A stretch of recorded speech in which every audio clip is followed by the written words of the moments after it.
প্রতিবার পুজোতে ও দশমীর দিন বাড়ি যায়। তো তখন আর অন্য কাউকে নিয়ে সেভাবে ঘোরা হয় না। আর এবার যেহেতু আগে থেকেই গিয়েছিল, তাই একটা টোটো ভাড়া করে নিয়ে উনি চলল। আমি আবার বলছিলাম যে, "শালিদেরকে আনতে যাচ্ছ, তাই না? খুব মজা, মনে লাড্ডু ফুটছে।" তো ফাইনালি আমাদের বাড়ি গিয়ে তারপরে মা, মামি আর ২ বোনকে নিয়ে আমরা অষ্টমী পুজোর দিন বেরিয়েছিলাম ঘুরতে।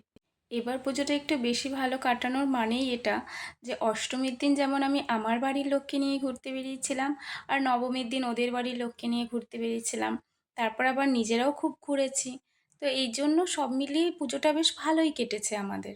বিয়ের আগে আমি তেমন কোথাও ঘুরতে যেতাম না, তাই কখনো আমার মায়ের সঙ্গে পুজো দেখতে যাওয়া এইভাবে কখনো সম্ভব হয়ে ওঠেনি।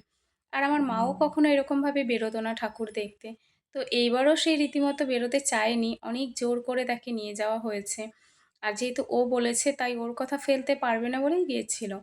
তো এই জিনিসটা আমার আরও বেশি ভালো লাগছিল যে এই প্রথমবার আমি মায়ের সঙ্গে কোথাও ঘুরতে বেরিয়েছি। মানে আমার লাইফে যে দুজন ইম্পর্টেন্ট মানুষ তাদের সঙ্গে, এক আমার মা আর হাসব্যান্ড। তো এই ব্যাপারগুলি সত্যিই ভীষণ মানে অন্যরকম একটা ইমোশনের কাজ করে। আর কল্যাণীতে সব প্যান্ডেলগুলোই দেখা আমাদের কমপ্লিট হয়ে গেছিল।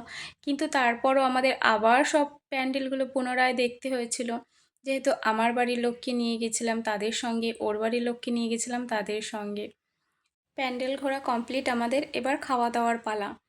ও আবার জিজ্ঞেস করছিল বুনুকে যে, "কি খাবে? দেখো না দুজন কত সুন্দর একসঙ্গে বসে কী গল্প।"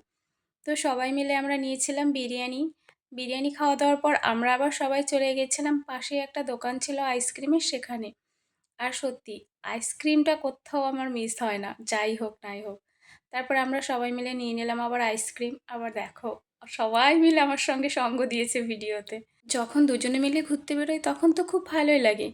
কিন্তু তার থেকেও বেশি আনন্দ হয় যেন ফ্যামিলির সঙ্গে ঘুরতে বেরোলে। তখন একটা আলাদাই মজা, আলাদাই অনুভূতি কাজ করে। খাওয়া-দাওয়ার পরে আরেকটা খুব সুন্দর প্যান্ডেল দেখে তারপরে আমরা চললাম বাড়ির দিকে। আর এই দেখো বনুরা আমাকে বাই বলছিল।